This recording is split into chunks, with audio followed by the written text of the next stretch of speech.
والعاقبة للمتقين والصلاة والسلام على سيد الأنبياء والمرسلين. تفسیر القرآن الکریم سورہ آل عمران آیت نمبر 137.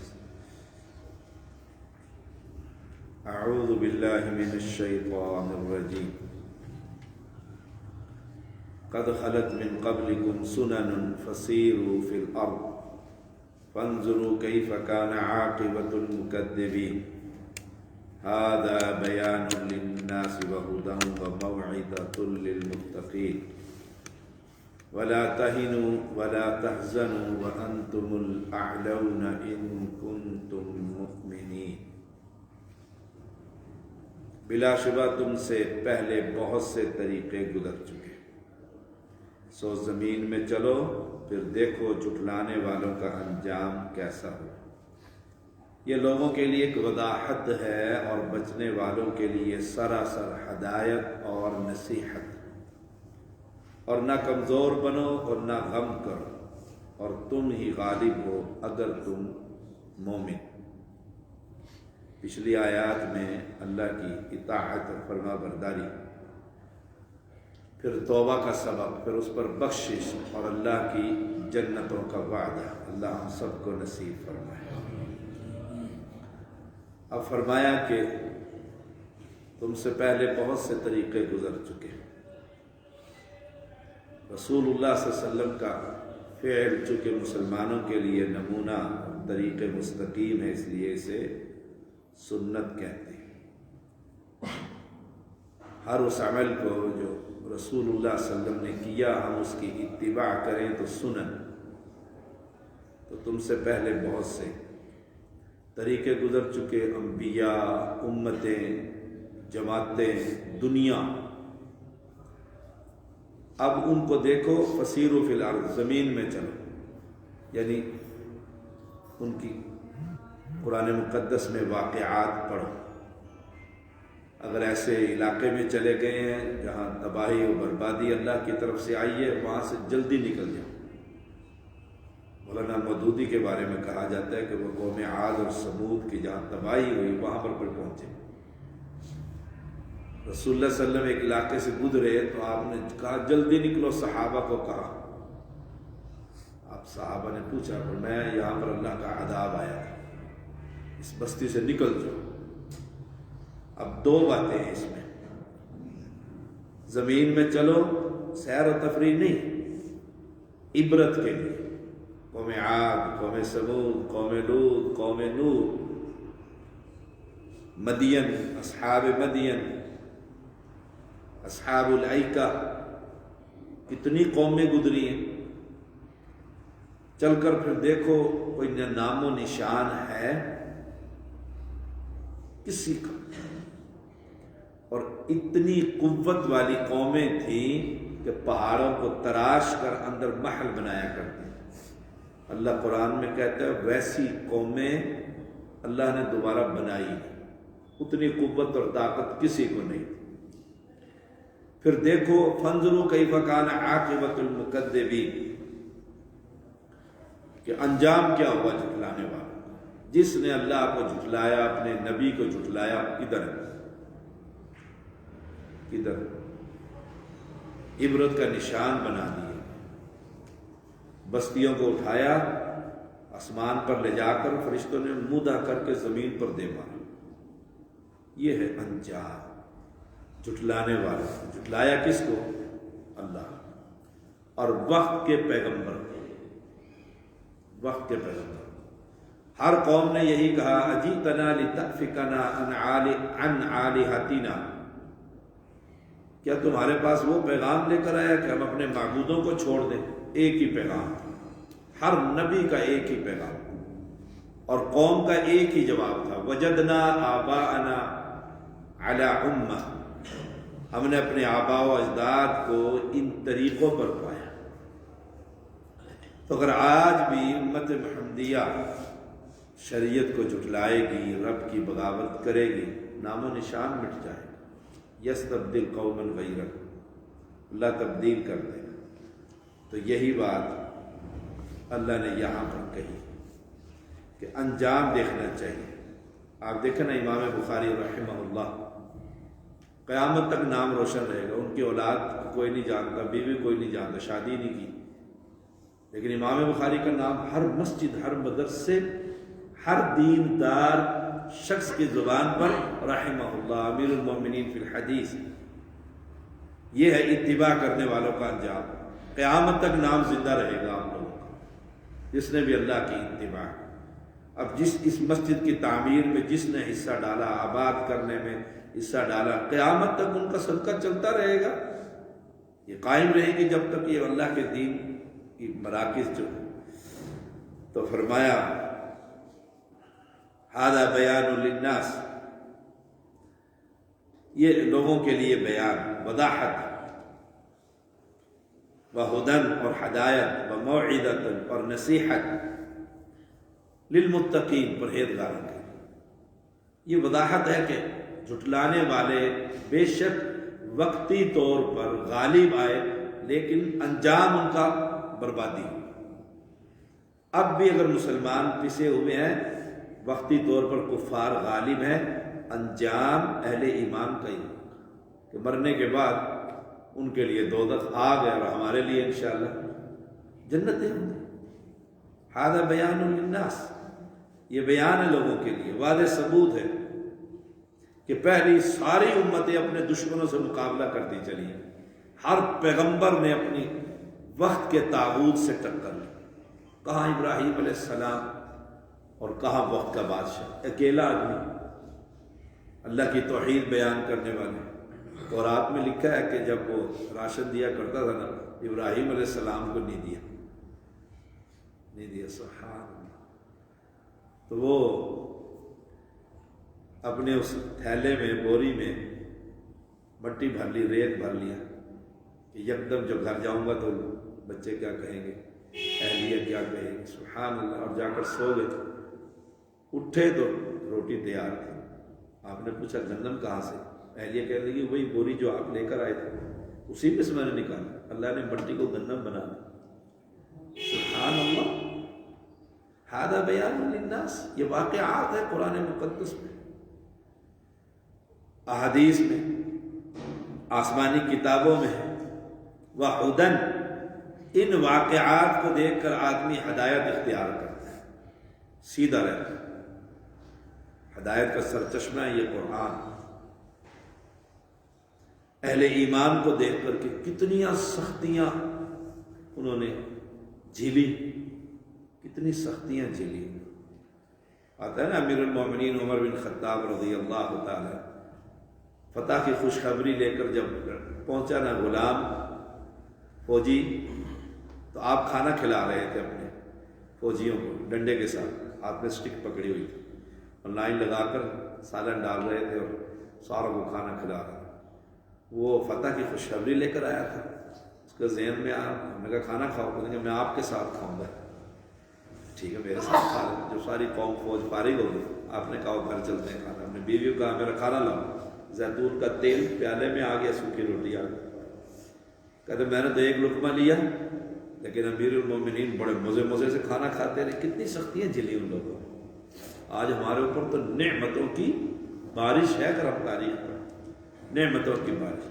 تو آدمی پھر جب یہ واقعات پڑھتا ہے، پھر تھوڑی سی چیز پر قناعت اختیار کرتا ہے، تھوڑی سی چیز پر قناعت اختیار کرتا ہے۔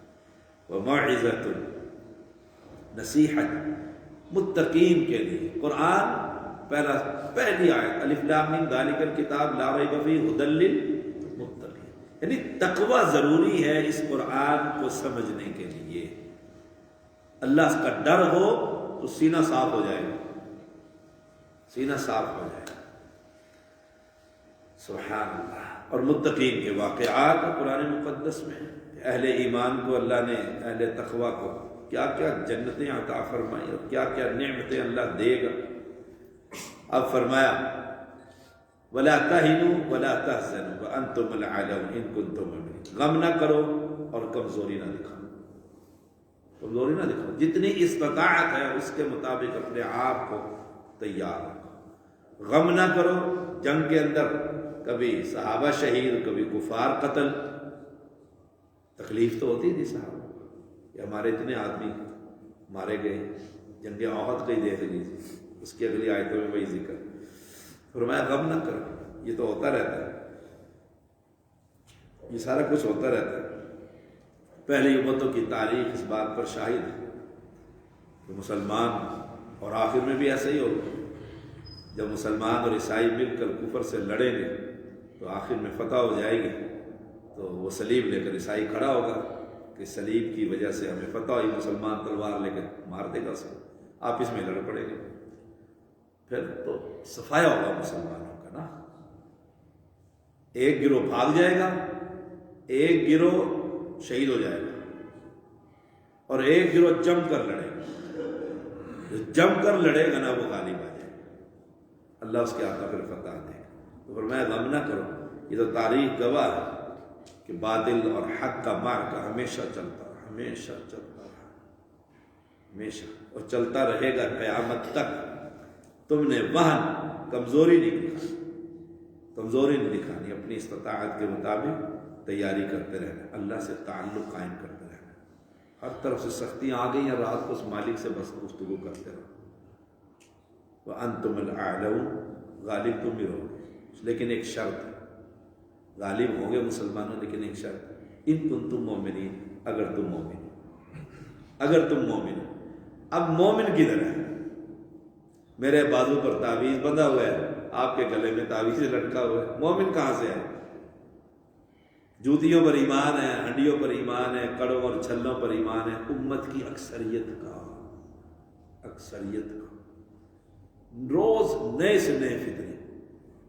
ابھی ایک نیا پیر نکلا ہے، وہ ایک اتنی اونچی جگہ پر جہاں تک آدمی کا ہاتھ جاتا ہے، کھڑا ہو جائے آدمی 6 فٹ پر، وہ جھولے میں بیٹھا ہوا ہے، اس نے کہا پیر کو جھولا دو، ہر مشکل حل ہو جائے گی، اور دنیا وہاں پہنچی ہوئی ہے، دنیا پہنچی۔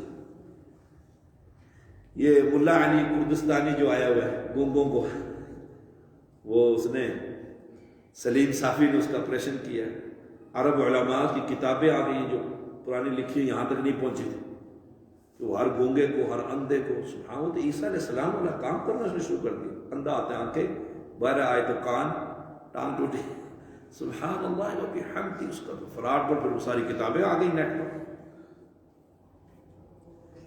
اب ایمان کن پر ہے؟ اللہ پر نہیں ہے، ان چیزوں پر۔ جب ایمان ایسا ہوگا تو فتح کہاں سے ملے گی؟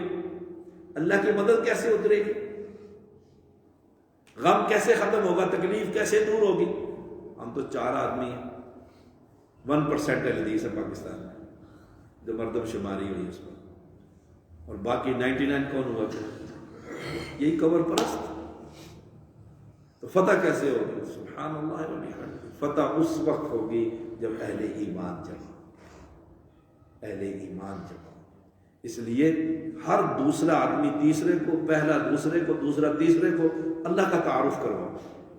یہ سب ڈرامے دجال کے آنے کی تیاریاں ہو رہی۔ دجال وہ کچھ کر کر دکھائے گا جو دنیا میں کسی پیر نے نہیں کیا، اور دنیا ایمان لے کر آئے گی اس میں۔ دنیا، مدینے میں زلزلہ آئے گا نا تو جو منافق قسم کے ڈھیلے لوگ تھے وہ بھی سارے دجال کے پاس پہنچ جائیں گے، پکے مسلمان اندر رہ جائیں گے۔ وہ کون ہوں گے؟ آپ لوگ توحید پرست جو شروع سے لے کر مرتے دم تک توحید پہ سوکا نہیں کیا، انہی کو غلبہ ملے گا، اور یہی طریقہ ہے ملک کو بچانے کا، دین کو بچانے کا۔ یہ جو سیاسی پارٹیاں پیٹ رہی ہیں کرسیوں کے لیے، یہ اسلام آباد کے، اسلام کے لیے نہیں، اسلام آباد کے لیے پیٹتی ہیں، صرف اسلام آباد۔ کیا مولوی ہے، کیا غیر مولوی، کیا اہل حدیث اور کیا غیر اہل حدیث، اپنے یا غیر، سب کے سب دین کے لیے، کیونکہ دین کا یہ طریقہ ہی نہیں ہے۔ دین کا طریقہ یہ ہے، غلبہ اس وقت ملے گا جب اہل ایمان، جب اہل ایمان ہوں گے تو شرکیہ نعرہ نہیں لگے گا، شرک نہیں پھیلے گا، دنیا پاک ہو جائے گی قبر پرستی سے۔ اللہ مجھے آپ سب کو ایمان نصیب فرمائے۔ وآخر دعوانا الحمد للہ رب العالمین، والعاقبۃ للمتقین، والصلاة والسلام علی سید الانبیاء والمرسلین۔ تفسیر القرآن الکریم سورہ آل عمران آیت نمبر 145۔ اعوذ باللہ من الشیطان الرجیم، وما كان لنفس أن تموت إلا بإذن الله كتابا مؤجلا ومن يرد ثواب الدنيا نؤته منها ومن يرد ثواب الآخرة نؤته منها وسنجزي الشاكرين۔ اور کسی جان کے لیے کبھی ممکن نہیں کہ اللہ کے حکم کے بغیر مر جائے، لکھے ہوئے کے مطابق جس کا وقت مقرر ہے، اور جو شخص دنیا کا بدلہ چاہے ہم اسے اس میں سے دیں گے، اور جو آخرت کا بدلہ چاہے اسے اس میں سے دیں گے، اور ہم شکر کرنے والوں کو جلد جزا دیں گے۔ اس آیت کریمہ میں مسلمانوں کو جہاد کی ترغیب دی گئی ہے۔ جہاد کا نام جو ہی آتا ہے تو لوگ سمجھتے ہیں موت، مر جائیں گے۔ جہاد کرنے کے لیے کسی کا بچہ چلا جائے تو کہیں گے بس اب تو یہ شہید ہو کر ہی آئے گا، اور یہ لازمی نہیں۔ خالد بن ولید رضی اللہ تعالی عنہ موت کے وقت کہتے ہیں میرے جسم پر دیکھو کوئی جگہ ایسی نہیں جہاں تلوار اور تیر کے زخم کے نشان نہ، لیکن میں اپنے بستر پر فوت ہو رہا۔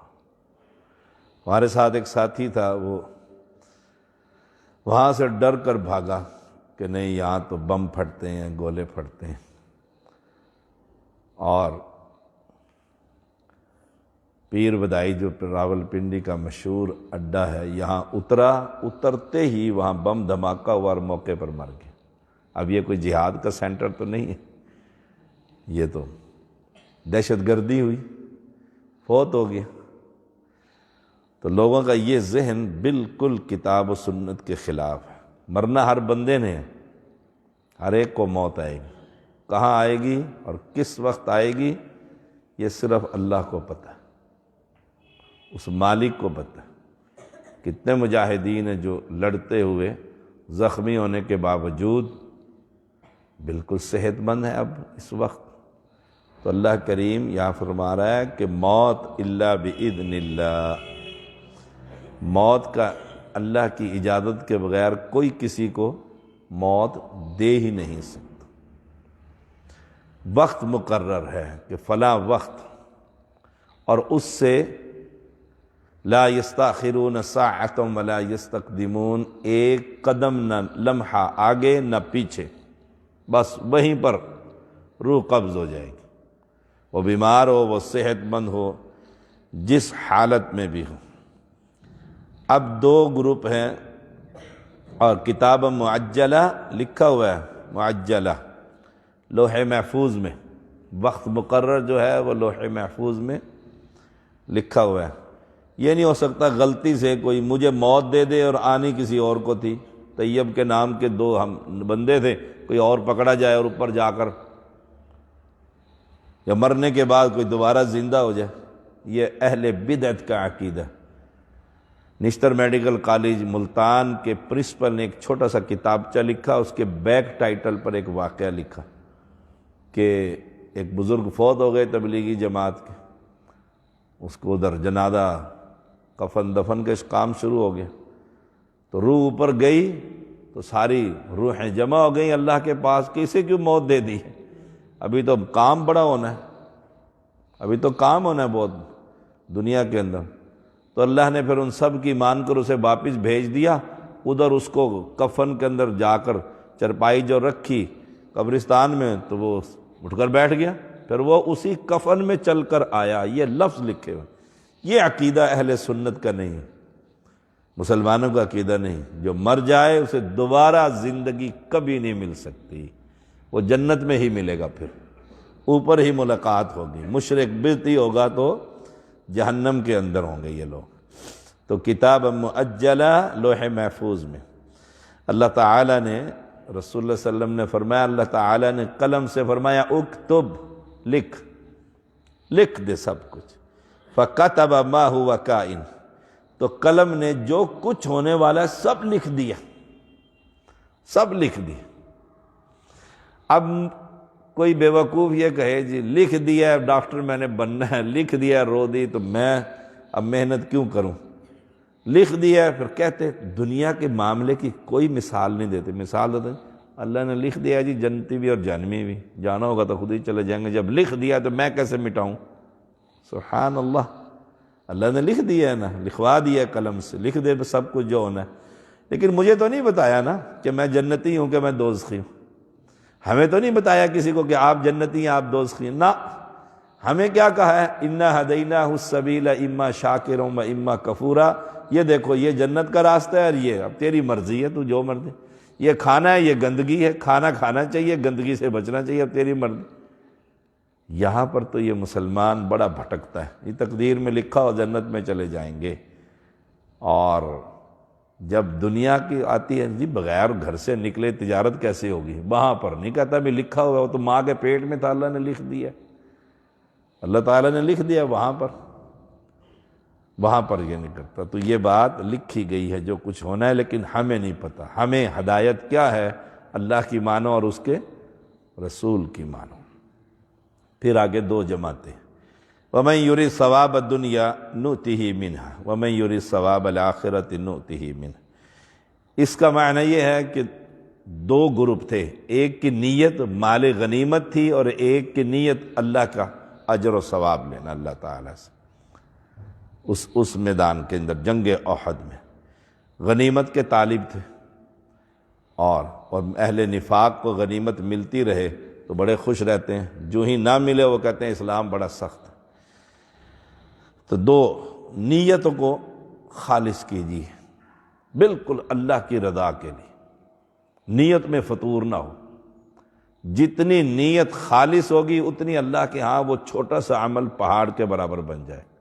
فرمایا رسول اللہ صلی اللہ علیہ وسلم نے اللہ تعالیٰ اس کھجور کو پالتا ہے جس طرح تم قربانی کے جانور کو پالتے ہو، پھر قیامت کے دن احد کے پہاڑ کے برابر سامنے پیش کیا جائے گا۔ بندہ کہے گا میں نے تو نیکی نہیں کی، فرمایا تو نے وہ کسی غریب کو ایک کھجور کھلائی تھی؟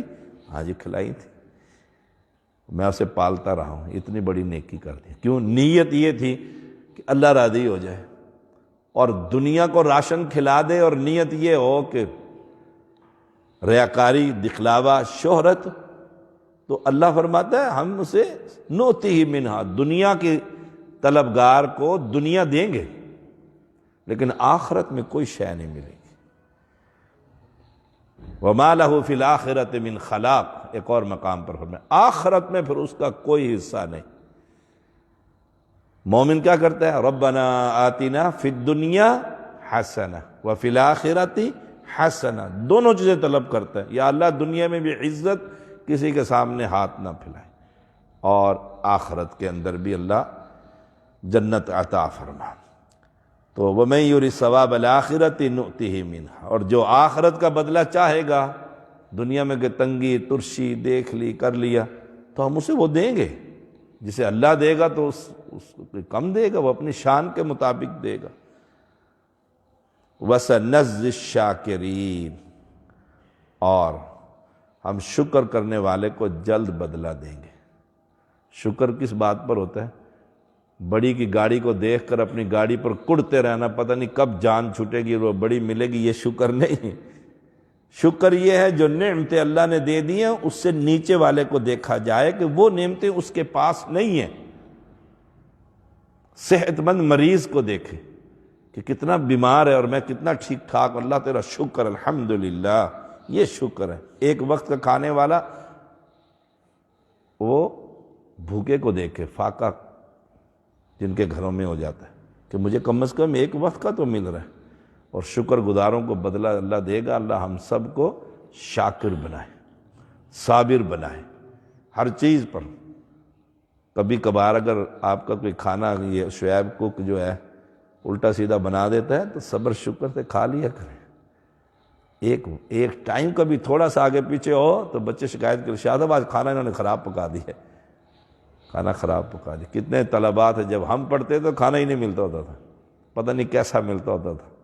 تو اس لیے صابر بنے، شاکر بنے۔ وآخر دعوانا الحمدللہ رب العالمین۔